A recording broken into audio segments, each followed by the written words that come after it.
Bayangkan skenario ini ya. Malam ini, tepat pukul 2 pagi, sebuah program kecerdasan buatan dari belahan dunia lain akan memindai seluruh jaringan perusahaan Anda. Waktu di mana semua orang sedang tidur lelap. Nah, betul banget. Ia akan menemukan celah 0 hari, zero day vulnerability, di server utama, terus memotong jalur autentikasi dan mengekstraksi seluruh data klien Anda. Semuanya dalam sekejap mata. Iya, waktu yang dibutuhkan dari awal deteksi sampai eksfiltrasi data itu selesai, kurang dari 2 milidetik. Dan tahu nggak bagian terburuknya dari skenario ini? Nggak ada campur tangan manusia sama sekali di pihak penyerang. Benar, nggak ada satupun manusia yang menekan tombol enter. Semuanya berjalan otomatis. Selamat datang di realitas kita saat ini, di tahun 2026.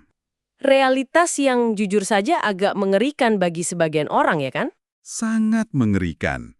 Makanya, melihat kenyataan yang serba otomatis dan tak kasat mata ini, wajar kalau Anda, terutama pendengar kita yang sedang merintis karir di dunia teknologi dan keamanan siber, merasakan ketakutan yang sangat fundamental.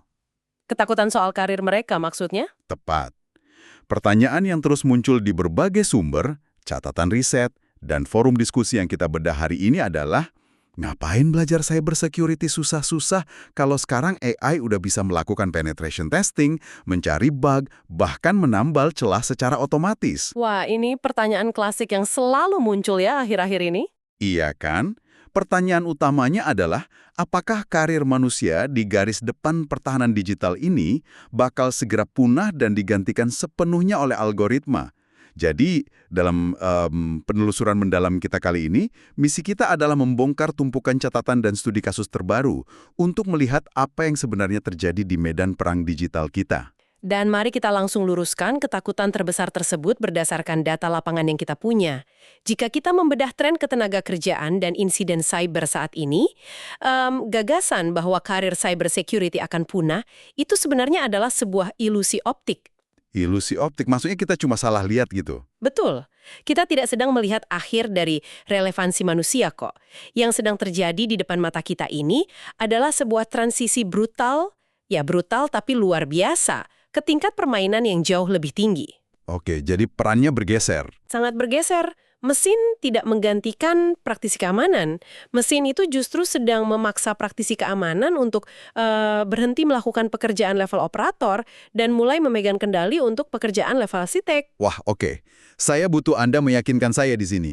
Karena gini, ketika saya membaca catatan tentang kemampuan AI masa kini, semuanya itu bermuara pada satu keunggulan absolut. Kecepatan komputasi kan? Iya, kecepatan komputasi. Mesin ini nggak butuh tidur, nggak butuh ngopi. AI secara faktual bisa melakukan scanning terhadap jutaan baris kode arsitektur jaringan yang super kompleks hanya dalam hitungan detik. Sangat efisien. Sangat. Kalau ada malware yang menyusup, AI bisa memutus koneksi server tersebut sebelum mata manusia sempat berkedip. Nah, mari kita bedah ini. Tantangan saya adalah, kalau efisiensi adalah raja dalam bisnis, dan mesin bisa memblokir ancaman secepat kilat, bukankah sangat logis kalau perusahaan merasa, kita beli aja software AI canggih dan pecat tim analis manusianya? Logika efisiensi itu memang terdengar tanpa celah ya di atas kertas. Masalahnya, asumsi itu melupakan satu variabel yang sangat krusial dalam ekosistem keamanan siber kita. Apa tuh? Musuh di luar sana itu tidak beroperasi secara statis. Para peretas, sindikat kejahatan siber, bahkan aktor yang disponsori negara, mereka juga memiliki akses ke model machine learning yang persis sama dengan yang dibeli oleh perusahaan. Oh, wow. Jadi mereka juga pakai AI? Tentu saja. Kita sekarang berada di tengah perlombaan senjata yang sepenuhnya simetris. Serangan yang ditenagai AI tidak lagi sekedar mencoba menebak password secara acak seperti dulu. Kita berhadapan dengan apa yang disebut automated exploit tingkat lanjut. Tunggu. Mari kita bedah cara kerja automated exploit ini. Biar kita nggak cuma melempar jargon ke pendengar. Seperti apa sih mekanismenya di lapangan? Boleh. Bayangkan sebuah program otonom yang dilepas ke internet. Program ini nggak cuma sekedar mencari pintu yang tidak terkunci ya. Ia memindai ribuan IP address perusahaan secara bersamaan. Sekaligus. Lalu ia menganalisis versi software yang digunakan, mencocokkannya dengan database kerentanan global secara real-time, menyusun kode eksploitasi yang dikustomisasi khusus untuk target tersebut, dan langsung meluncurkan serangan. Gila, itu semua terjadi dalam waktu berapa lama? Semua proses ini, mulai dari evaluasi, strategi, dan eksekusi, terjadi dalam hitungan milidetik. Milidetik. Ya, karena kedua belah pihak kini menggunakan efisiensi mesin yang sama-sama beroperasi dalam kecepatan cahaya, kecepatan komputasi itu sendiri sudah menjadi komoditas dasar. Maksudnya udah jadi hal yang biasa gitu ya? Tepat.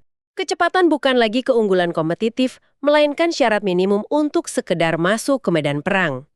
Di titik ini, pertarungannya bukan lagi tentang scanner siapa yang paling cepat, Tapi tentang apa dong? tapi siapa yang mendesain arsitektur strateginya. Paham saya. Jadi ini ibarat dua mobil balap otonom dengan kecepatan maksimum yang sama, ya kan? Berpacu di sirkuit yang sama. Yang membedakan pemenangnya bukan lagi mesinnya dong. Betul, tapi insinyur di baliknya. Ya, insinyur yang mengatur kalibrasi aerodinamika dan strategi pit stopnya sebelum balapan itu dimulai. Ini mengingatkan saya pada sebuah analogi klasik di forum-forum IT yang saya baca, bahwa AI ini ibarat pedang super tajam buatan pandai besi terbaik. Analogi pedang dan kesatria ya. Benar. Pedang itu nggak ada gunanya sama sekali tanpa ksatria yang tahu kapan dan bagaimana mengayunkannya. AI ini ibarat mesin pembaca data super canggih, tapi benar-benar buta soal realitas di lapangan, gitu kan? Menganggap AI sekedar sebagai alat pasif seperti pedang itu sebenarnya agak kurang tepat ya untuk konteks sekarang. Oh ya, terlalu meremehkan AI. Iya, karena AI modern memiliki otonomi pengambilan keputusan tingkat dasar. Yang menarik di sini adalah analogi dari sumber catatan kita hari ini punya gambaran yang jauh lebih akurat. Gimana gambarannya? Bayangkan AI sebagai seekor anjing pelacak yang super cepat dan tak kenal lelah. Anjing pelacak ini bisa mengendus jutaan paket data per detik dan akan langsung menggonggong atau dalam hal ini memicu alarm sistem saat ia menemukan bau kriminal berdasarkan data masa lalu yang dilatih kepadanya. Oke, anjing pelacak. Masuk akal.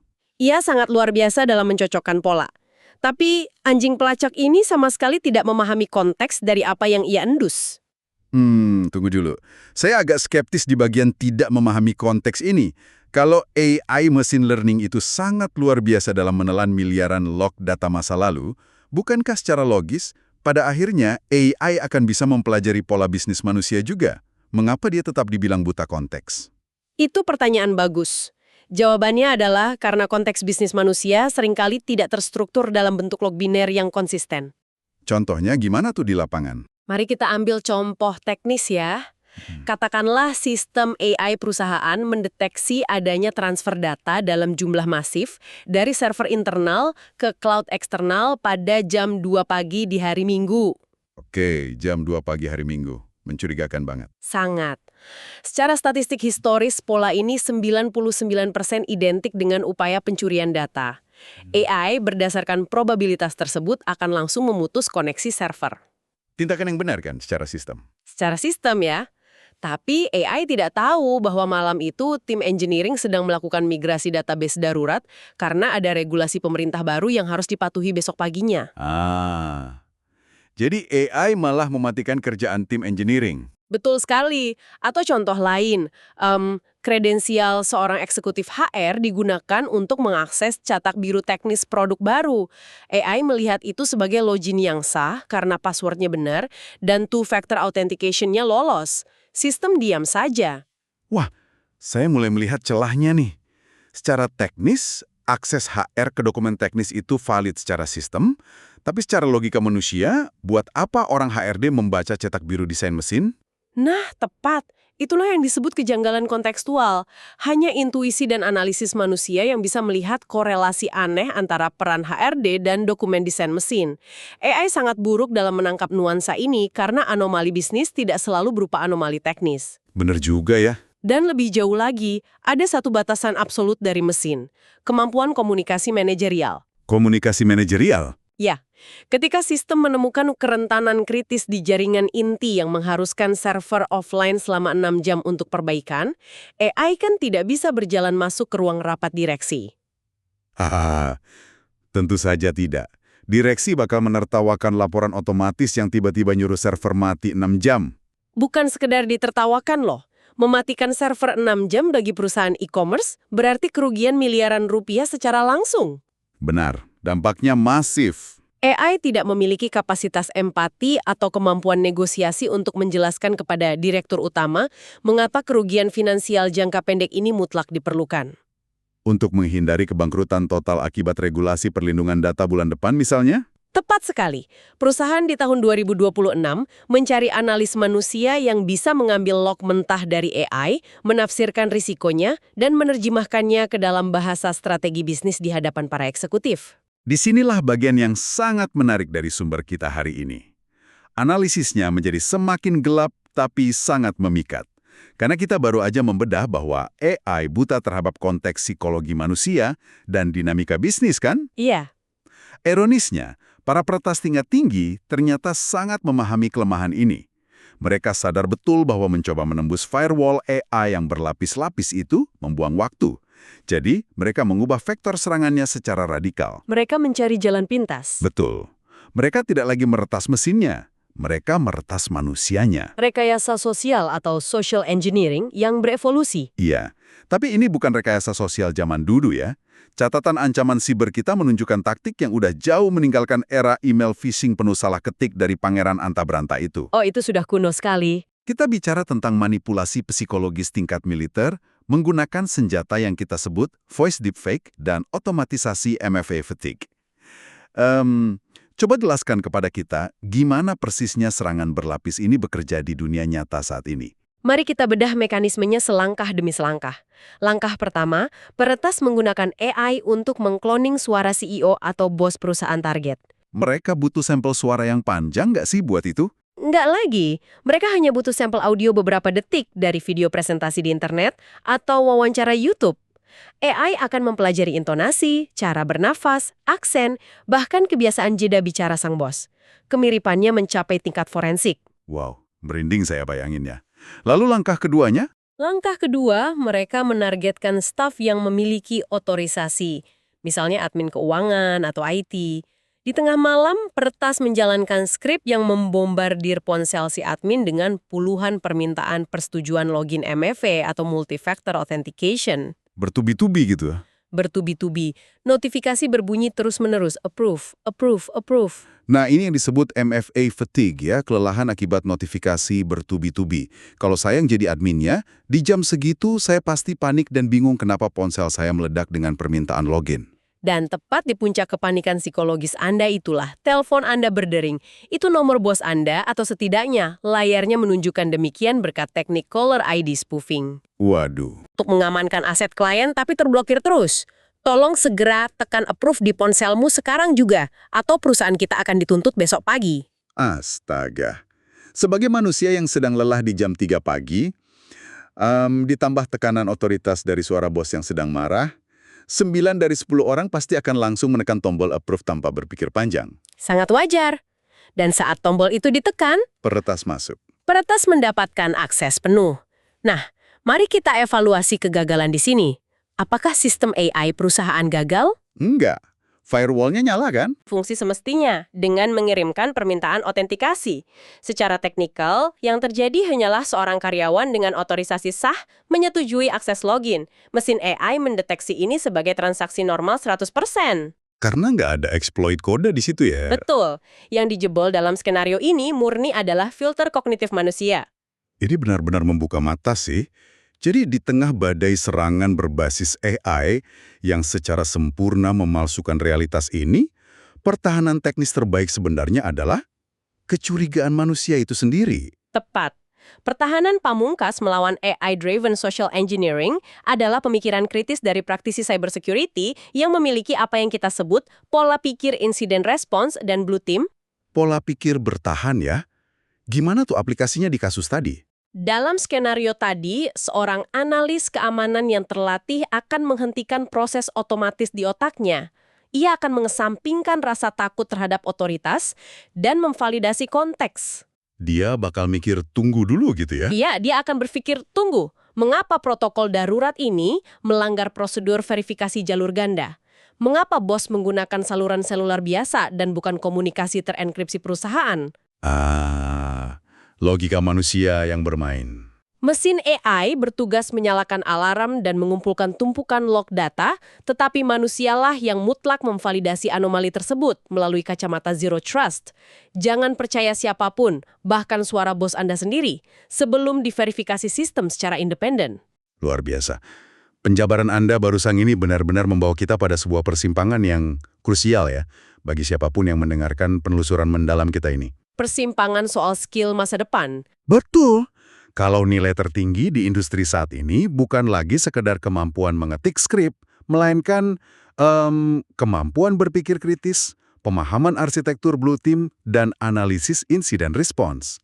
Pertanyaan terbesarnya adalah, gimana caranya seseorang mendapatkan kompetensi tersebut? Nggak bisa cuma disuruh kamu harus kritis, gitu aja kan? Nah itu dia. Kita nggak bisa sekedar menyuruh orang berpikirlah lebih kritis. Itulah sebabnya ketika saya membaca catatan sumber sponsor hari ini tentang kurikulum dari PT Neural Cyber Indonesia, saya menyadari sesuatu yang sangat brilian. Mereka punya pendekatan yang berbeda ya? Sangat berbeda. Mereka tidak melawan arus AI, mereka justru mendesain ulang cara manusia mempelajarinya. Iya, pendekatan PT Neural Cyber Indonesia ini memang dirancang secara spesifik untuk memecahkan dilema mesin versus manusia yang sedang kita diskusikan dari tadi. Filosofi di balik nama neural itu sendiri adalah sebuah pengakuan. Pengakuan seperti apa? Pengakuan bahwa masa depan keamanan siber itu berakar pada neural network buatan, yang digabungkan dengan ketajaman intuisi neural manusia sesungguhnya. Mereka sadar betul bahwa mengajarkan orang sekedar untuk menggunakan tools pemindai otomatis, Cuma jadi operator gitu. iya, itu sama saja dengan mencetak tenaga kerja yang akan usang dalam 2 tahun ke depan. Benar banget. Dan mari kita bedah secara spesifik bagaimana program mentorship mereka yang bernama The Cyber Elite ini beroperasi sebagai studi kasus kita. Dari data yang kita himpun, ini bukan semacam bootcamp akhir pekan di mana Anda cuma duduk diam mendengarkan ceramah. Formatnya jauh lebih mendalam dari itu. Jauh! Ini adalah program intensif selama 5 bulan loh. Dan strategisnya diadakan khusus setiap hari Sabtu. Sehingga buat Anda yang sedang bekerja atau masih kuliah, bisa tetap ikut serta tanpa mengorbankan karir utama Anda. Sangat fleksibel. Fleksibel tapi intens. Dan yang paling ditekankan di sini adalah pembentukan analis mindset. Nah, saya mau tanya nih ke Anda, apa sebenarnya wujud konkret dari pelatihan analis mindset ini kalau dihadapkan pada teknologi AI modern? Wujud konkretnya itu langsung terlihat pada teknologi inti yang mereka gunakan dalam pelatihan. Misalnya penguasaan Wazoo CM. Wazoo CM, bisa tolong dijelaskan sedikit? Mari kita pahami dulu bagaimana CM ini bekerja. Wazoo CM itu bukan sekedar alarm berisik yang nyala tiap ada masalah. Bayangkan, ia sebagai sistem saraf pusat dari seluruh infrastruktur digital perusahaan. Mengumpulkan semua data ya? Betul. Ia menarik jutaan baris data log dari server di Tokyo, lalu dari laptop karyawan yang sedang bekerja dari kafe di Jakarta, dan dari firewall di infrastruktur cloud secara bersamaan. Jika terjadi serangan, CM tidak hanya berteriak, ada bahaya. Terus dia ngapain? Ia menyusun teka-teki untuk analisnya. Dia bilang, perhatikan, IP asing ini mencoba masuk ke server A, gagal, lalu 1 detik kemudian kredensial admin B yang sah tiba-tiba digunakan untuk mengakses database C. Oh, jadi Wazoo memberikan peta kronologisnya, dan disitulah otak analis manusia dilatih untuk mencari makna di balik angka-angka tersebut. Persis sekali. Kurikulum The Cyber Elite melatih peserta untuk menginvestigasi peta tersebut. Bagaimana Anda membedakan ancaman nyata dari false positif atau alarm palsu? Bagaimana Anda menyusun aturan deteksi custom yang lebih pintar dari sekedar sistem bawaan pabrik? Jadi benar-benar diajarin logikanya ya?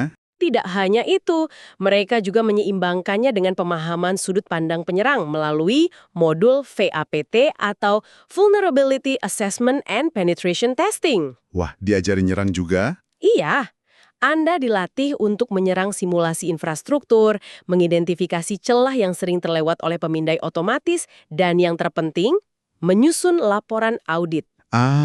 Menyusun laporan audit. Mengubah data teknis menjadi bahasa bisnis, seperti yang Anda jelaskan sebelumnya soal ruang rapat direksi tadi kan? Tepat. Karena pada akhirnya, tujuan dari metodologi semacam The Cyber Elite ini sangat spesifik. Mereka sedang mencetak arsitek keamanan, bukan operator mesin. Itu bedanya jauh banget ya rasanya. Sangat jauh, seorang arsitek memahami integritas struktural dari keseluruhan bangunan.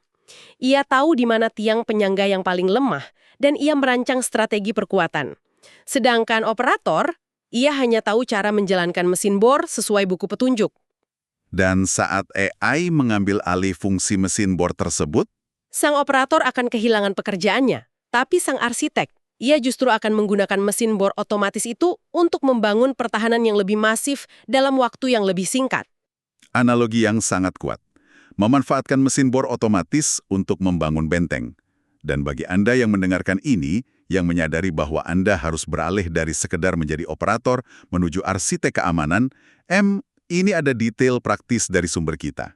Kesempatan yang sangat bagus ini. Sangat bagus. Pendaftaran untuk batch 1 dari The Cyber Elite oleh PT Neural Cyber Indonesia ini masih dibuka. Biaya investasinya saat ini berada di harga promo sebesar Rp2,5 juta. Angka yang sangat terjangkau. Iya, ini barrier to entry atau penghalang masuk yang sangat masuk akal. Mengingat kompleksitas kurikulum dan durasinya yang 5 bulan tadi. Anda bisa mengeksplorasi silabus lengkapnya dan mendaftar melalui www.neuralstripcyber.com. Pesan dari materi ini jelas. Jangan pernah lari dari otomasi AI. Hadapi, pelajari mekanismenya, dan jadilah pawang dari sistem cerdas tersebut. Betul sekali. Jika kita harus menarik satu garis lurus yang menghubungkan semua fenomena, metrik, dan ancaman yang kita bahas hari ini, kesimpulannya menjadi tidak terbantahkan. Apa kesimpulan akhirnya? Ketakutan bahwa AI akan menyapu bersih profesi cybersecurity adalah narasi yang salah kaprah. AI, dengan segala kemampuan otonomnya memindai jutaan kerentanan dalam milidetik, tidak akan menggantikan praktisi keamanan manusia. Tetapi, praktisi keamanan yang mampu mengendalikan AI, yang mampu menerjemahkan data menjadi strategi, dan yang mempertahankan ketajaman pemikiran kritisnya, mereka akan secara absolut menggantikan praktisi yang menolak untuk berevolusi. Menggantikan mereka yang nggak mau belajar ya. Bertahan hidup di tahun 2026 ini berarti beradaptasi. Jangan biarkan ketakutan yang nggak beralasan terhadap teknologi membuat Anda mundur dari salah satu industri yang paling vital dan paling membutuhkan kecerdasan intuitif manusia di abad ini. Dan itu seharusnya mengubah pertanyaan inti yang Anda tanyakan pada diri Anda sendiri malam ini. Jangan lagi bertanya, kapan robot akan mengambil alih pekerjaan saya? Karena itu pertanyaan orang yang pesimis ya. Itu pertanyaan dengan pola pikir seorang korban. Pertanyaan para arsitek keamanan masa depan adalah, seberapa cepat saya bisa membongkar cara kerja model AI ini, memahaminya, dan menggunakannya sebagai ekstensi dari kemampuan analisis saya untuk membangun pertahanan yang tidak bisa ditembus. Kemampuan Anda untuk belajar ulang secara terus-menerus adalah firewall terkuat yang Anda miliki. Luar biasa. Jadi, di tengah pusaran algoritma yang menelan dan memuntahkan data dengan kecepatan cahaya ini, nilai dari intuisi, skeptisisme rasional, dan empati bisnis manusia justru melonjak tinggi. Kitalah sang arsitek, pawang dari anjing pelacak digital, dan kesatria yang memutuskan arah pertempuran. Sebuah posisi yang sangat krusial. Sangat krusial. Kita udah membedah banyak sekali mekanisme teknis dan strategis hari ini. Namun, sebelum kita benar-benar mengakhiri penelusuran mendalam ini, ada satu pemikiran yang terus mengusik saya selama kita berdiskusi tadi.